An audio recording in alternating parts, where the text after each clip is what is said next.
This week's mixtape features Central Pennsylvania dude punk band The Company You Keep and their track Good Game Let's Eat. Signed to Lemon Tree Records, the band is currently in the writing phase of their new album and looking to take their music on tour. You can check out The Company You Keep on Facebook and Instagram. Information will be on the Cage Nation TV Facebook page. Be on the lookout this summer for The Company You Keep on tour. Stay tuned to the end of the show and listen to Good Game Let's Eat in its entirety. Let's go!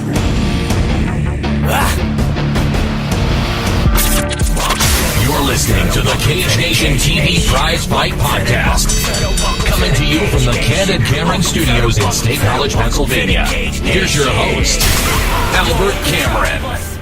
Well, it's Friday, fight fans, and that means the Prizefight podcast here at CageNationTV.com and SoundCloud. Friday also means the Friday 5 at CageNationTV.com, where this week I counted down 5 of the most unusual things I've seen as a fight commentator. At the top of the show, you heard The Company You Keep, and at the end of the show, you're going to hear the entire track, Good Game Let's Eat, brought to you by Lemon Tree Records. We've got all that fun stuff coming up. UFC 196 is this weekend, where Conor McGregor is going to be taking on Nick Diaz in a non-title fight. They'll be fighting at welterweight. Holly Holm, the preacher's daughter, will be taking on Misha Cupcake Tate, which will be a title fight for the Women's Bantamweight Championship. It'll be the first title defense that has not been Ronda Rousey since the Women's Bantamweight Championship was established. This could be Misha Tate's shot, ladies and gentlemen. This could be the time where she captures the title. Styles make fights, and we have no idea how it's going to react whenever Misha Tate's taking on Holly Holm. Styles could work in either favor. Misha Tate had tried and was unsuccessful at dethroning Ronda Rousey as Women's Bantamweight Champion for both the UFC and the Strikeforce promotions. Well,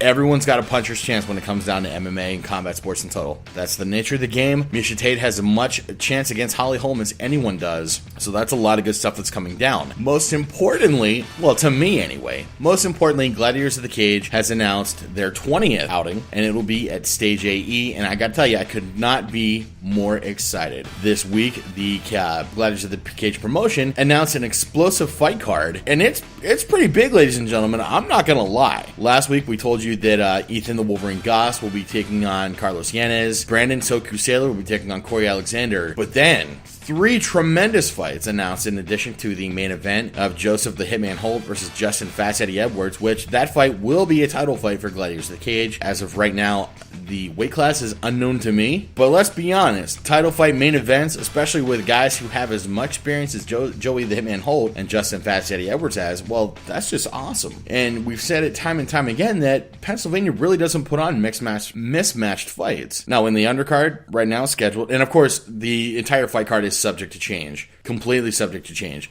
Justin Joseph taking on Zhang Jiang. Britt Callahan taking on Cameron Chisholm. Joseph Angelo taking on Elijah Gobile. If I mispronounce that, I do apologize, and please feel free to let me know.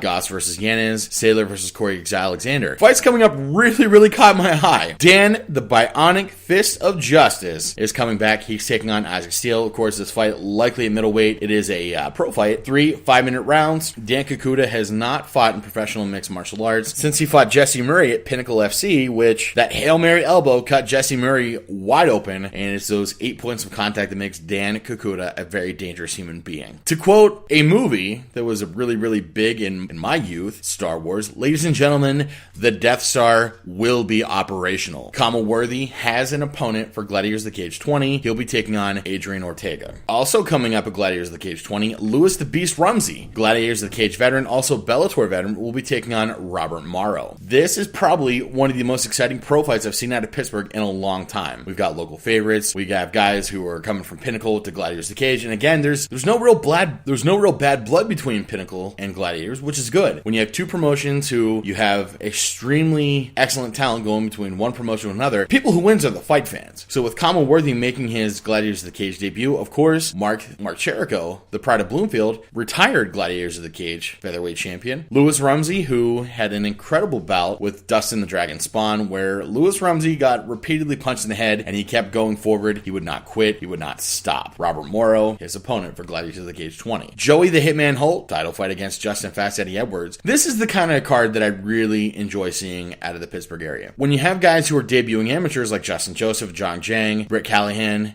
one of the things I don't think I've ever really been able to accurately communicate to the world outside is when amateurs are debuting in Pennsylvania, and I don't know what it is. It might be the water. it might be the mountain air, but when fighters are debuting in Pennsylvania, they want it more. They fight harder. They have stuff to prove. And again, our amateur fights are really something to see. The other thing Pennsylvania does really, really well is women's fights. And I think we've proven that time and time again with fighters like Jamie Chesney and Melissa Gomer-Gazdic, Genocide Baldwin. All these ladies came to fight. So this is the kind of card that Gladiators of the Cage is capping their 20th event with. And you know what?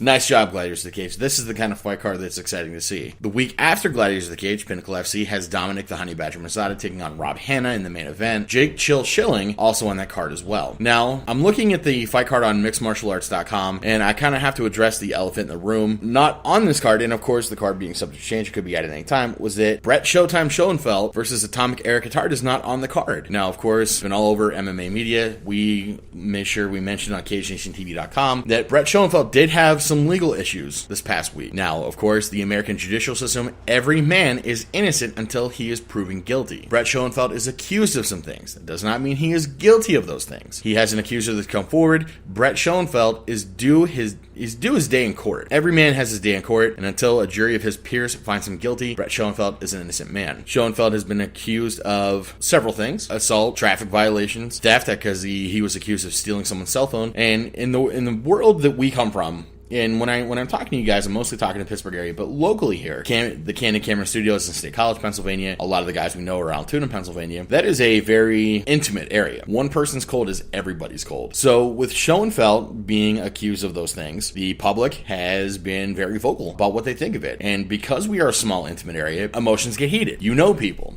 You know people personally. The news stories you see are not nameless faces. These are people that we know. People have family. People have friends. And those friends are friends with our friends. And our friends are friends with their friends. And their friends have cousins and fathers and uncles and nephews. And it's easy to get caught up in media sensationalism. WTAJ was very partial when they started reporting on the issues that Brett may be having. The Facebook comment section of the WTAJ Facebook page, well, probably not so much. But again, these people have relatives, they have supporters, they have people who are there for their support system. If they felt like they've been wrong, they have people who are there to let them know, hey, it's gonna be okay. Like, these things happen, but we are here for you. One of the things that really impressed me as a fight community was the showing of support that Schoenfeld got. Tenye Skinny Man Dixon came out and said, Brett Schoenfeld's a good dude.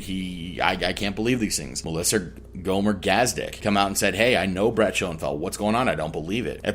On the other side of that coin, the folks who are supporting the accuser have said, we know these people. Like, I can't believe these things happened. One of the things that really kind of irritated me a little bit with the public at large, and this is no personal fault, and this is not them being bad people or being ignorant. It's just one of those personal things is mixed martial arts in Pennsylvania has only been legal since 2007, February of 2007. Gregory Serb and the Pennsylvania State Athletic Commission lifted the ban. And since then, we've always kind of lived under the impression that at any time Pennsylvania could reinstate that ban. And then we're kind of SOL. New York State still has a ban on professional mixed martial arts. New York State, where the Madison Square Garden is, where Muhammad Ali has headlined, and the UFC is not headlined at the Madison Square Garden yet. The public at large said, oh, Brett's a cage fight. He's a martial artist. By proxy, they were alleging that because Brett is a trained fighter, because Brett has stopping power, he has skills as a combat sports warrior, that he must be some kind of vicious animal. And that no one came out and said that. No one came out and said that. I need to be honest and impartial. No one came out and said it, but it was implied that because he is a trained fighter, that he's a little more dangerous than other human beings, and that's true to a degree. In the area I lived in, it was always a myth that if you were a black belt, you had to register your hands as deadly weapons. Now, being an adult now, I know that's probably not the case. I've seen Brett fight. I know that he can do damage to another human being, but as a martial artist, I also know that he would have trained a degree of control. I know the people he has trained with. And again, I wasn't there. I was not there at the event. I have no idea what happened. I have no idea what goes on in Brett's personal life. I have no idea what happens with him when he's at home, when he's petting a cat, when he's checking his mail. I have no idea what the personal life of Brett Showtime Schoenfeld is. As a martial artist, well, now I do know the man, and I know that Brett is training really hard to come back as a martial artist, as a warrior. I know that he is very, very aware of his brand and does very little to damage that brand and his reputation. I know that he's always looking for the next challenge, for the next fight. I think it needs to be understood that the issues that Brett Schoenfeld has had are personal issues. And because they are personal issues, the fight media really has no expertise or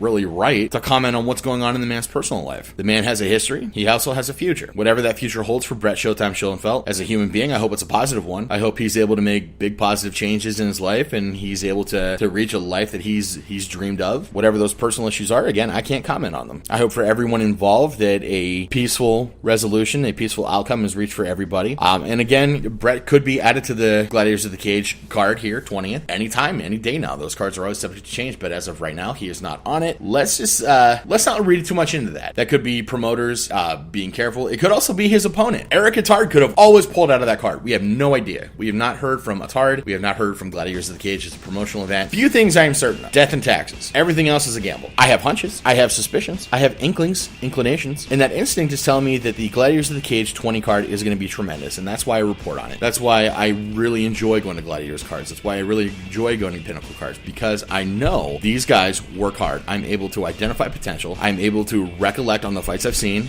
They've been very positive. And if you're listening and you're thinking, well, Pittsburgh ain't that far away, I implore you, plunk down the cash and buy a ticket. You won't be sorry. Very rarely we get to enjoy mixed martial arts on a grand stage. Not even a decade ago, the UFC and mixed martial arts was considered a West Coast tradition. And thanks to Gladiators of the Cage, thanks to Pinnacle FC, thanks to Complete Devastation MMA, thanks to Valley Fight League, thanks to Iron Will Fighting Championship, thanks to Cage Fury Fighting Championship, the East Coast we're taking our piece of the pie. We are creating local traditions, and you can be a part of them. And I can tell you, not being a guy behind a microphone, not being a guy behind a camera, not being a guy who's writing on CageNationTV.com, as a fight fan, going to these fights is a tremendous experience. The atmosphere is incredible. Fight fans all over the world, we are good people who enjoy welcoming people to our community. If you have the opportunity to make it to Pittsburgh this week for the Gladiators fight and the Pinnacle fight after that, you won't be sorry. And if you have the opportunity to go to Gladiators of the Cage and Pinnacle FC and you don't, because you'd rather watch, I don't know, what year is it? World Cup coming up? If you say you're a diehard fight fan and you don't make it to these events, well, then I'm going to call that kind of suspect. Ladies and gentlemen, that's my time. I'm Albert Cameron. Thank you for joining us for the Prizefight Podcast. Again, check out CageNationTV.com where the Friday 5 is going down. Check out our Facebook page. Tell your friends about us. That's how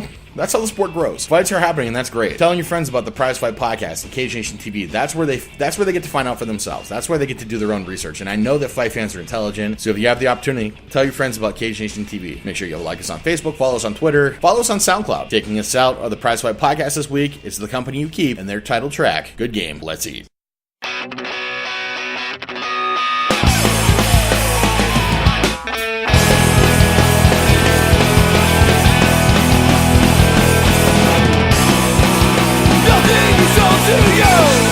Take nothing for granted. We've all got struggles. It's all in how you go. Be grateful for your opportunities. Live without fear of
Thank you for tuning in to the Cage Nation Prize Fight Podcast, all rights reserved 2015-2016 Planetary Sports. The Prize Fight Podcast is part of the Cage Nation Broadcast Network. For more information, visit www.cagenationtv.com.